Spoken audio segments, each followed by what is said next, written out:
انسان کا شرف، اس کی عزت اور اس کا وقار علم ہے۔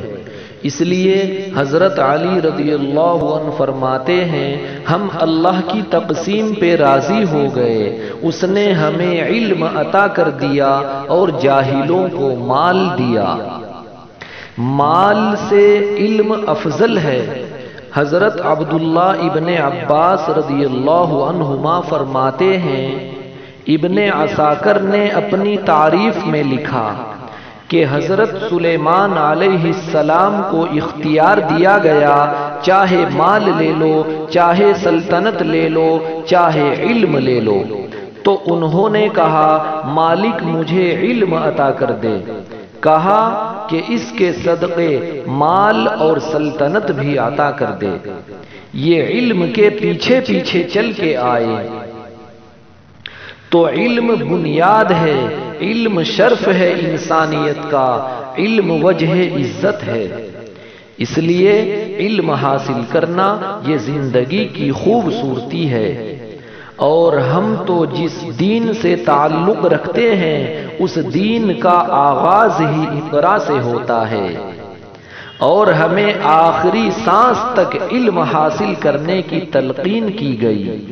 اطلبوا العلم من المہد الی اللحد، آپ ماں کی گود سے لے کر کے قبر کی آخری اینٹ تک علم حاصل کرتے رہیں، اور اس کے لیے سنگ لاکھ پہاڑوں کا سفر بھی کرنا پڑے، صعوبتیں بھی سہنی پڑے، بلکہ فرمایا اطلبوا العلم ولو بالسین، اگر تمہیں چین بھی جانا پڑے علم تلاش کرنے کے لیے تو وہاں بھی جا پہنچو۔ راستے کی مشقتیں سہو، تکلیفیں برداشت کرو، یہ مومن کا گم شدہ خزانہ ہے۔ اگر کسی شخص کو ڈاکٹر یہ بتا دے کہ آپ کی طبی صورتحال یہ بتا رہی ہے کہ آپ کے پاس زندگی کی چند سانسیں باقی ہیں، آج ڈاکٹر یہ کہہ دیتے ہیں کہ اس مریض کی خدمت کر لو، کینسر اس اسٹیج پر پہنچ گیا ہے کہ اب بچنے کی کوئی امید باقی نہیں رہی۔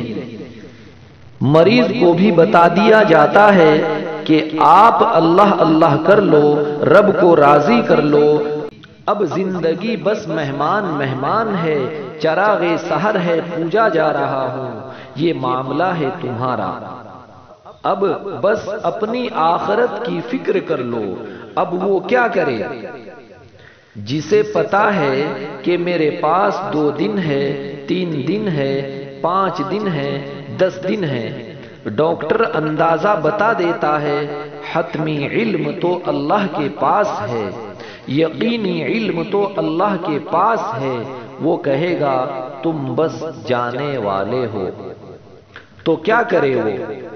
نمازیں پڑھنے لگ جائے، روزے رکھے، نوافل پڑھنے لگ جائے، صدقہ اور خیرات کرے، یہ سب کرنا چاہیے، لیکن علماء نے کہا ہے کہ وہ علم حاصل کرنے لگ جائے تاکہ اس کی موت حالت طالب علمی میں آئے۔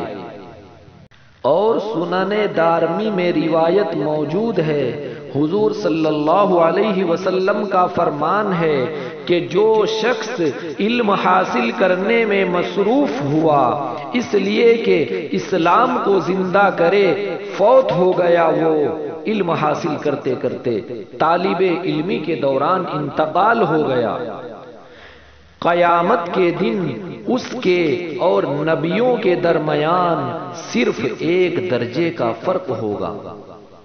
قیامت کے دن صرف 1 درجے کا فرق ہوگا اس کے اور نبیوں کے درمیان۔ علم کی وجہ سے اس کو یہ شان اور یہ عظمت نصیب ہوگی۔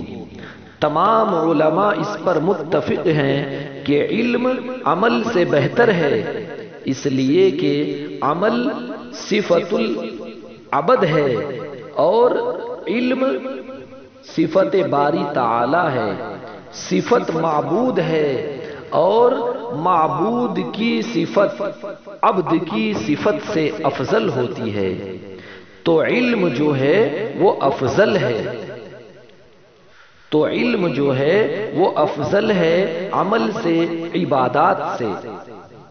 بلکہ ارشاد فرمایا جب حضور صلی اللہ علیہ وسلم سے دو اشخاص کا ذکر ہوا، ایک عابد تھا، تہجد گزار تھا، راتوں کو عبادت کرتا تھا، دن کو روزہ رکھتا تھا، بہت عبادتیں کرتا تھا، اور دوسرا بس فرض نماز پڑھتا تھا اور کتاب کھول کر بیٹھ جاتا تھا اور علم بانٹنے لگ جاتا تھا۔ تو دونوں کے بارے میں پوچھا گیا تو آقا کریم نے کیا جواب دیا؟ فضل العالم علی العابد کفضلی علی ادناکم۔ عالم کی فضیلت عابد پر اس طرح ہے جس طرح تم میں سے ایک عام آدمی پر میری فضیلت۔ عالم کا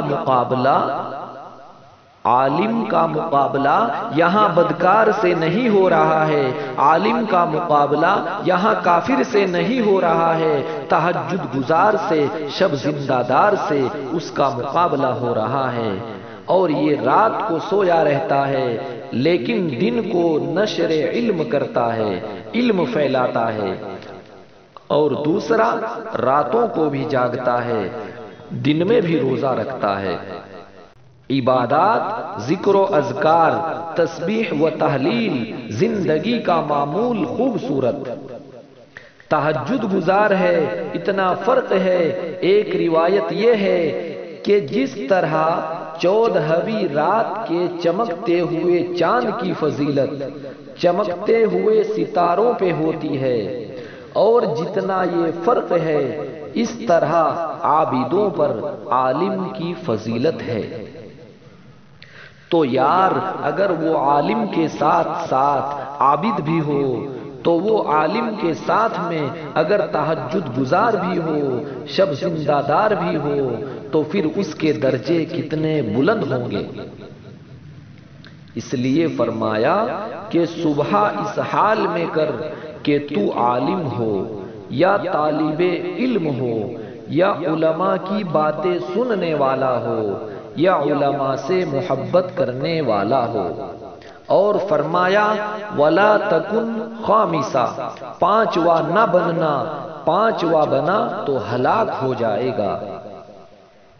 اب میں اور آپ دیکھیں کہ ہم ان میں سے کس زمرے میں آتے ہیں۔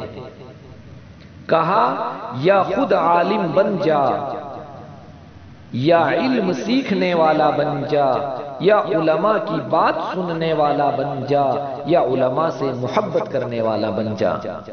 وَلَا تَكُنْ خَامِسًا، پانچواں نہ بننا۔ اللہ ان چاروں میں سے ہمیں کوئی بنا دے اور ہم علم کے جمال کو اپنا اوڑھنا بچھونا بنا لیں، علم ہمارا حسن بن جائے، علم ہماری خوبصورتی بن جائے، اور علم ہماری زندگی کا وہ نور بن جائے کہ جس کی روشنی میں ہم تاریک راہوں میں بھی اجالے کریں اور جدھر سے گزر جائیں نور پھیلتا چلا جائے۔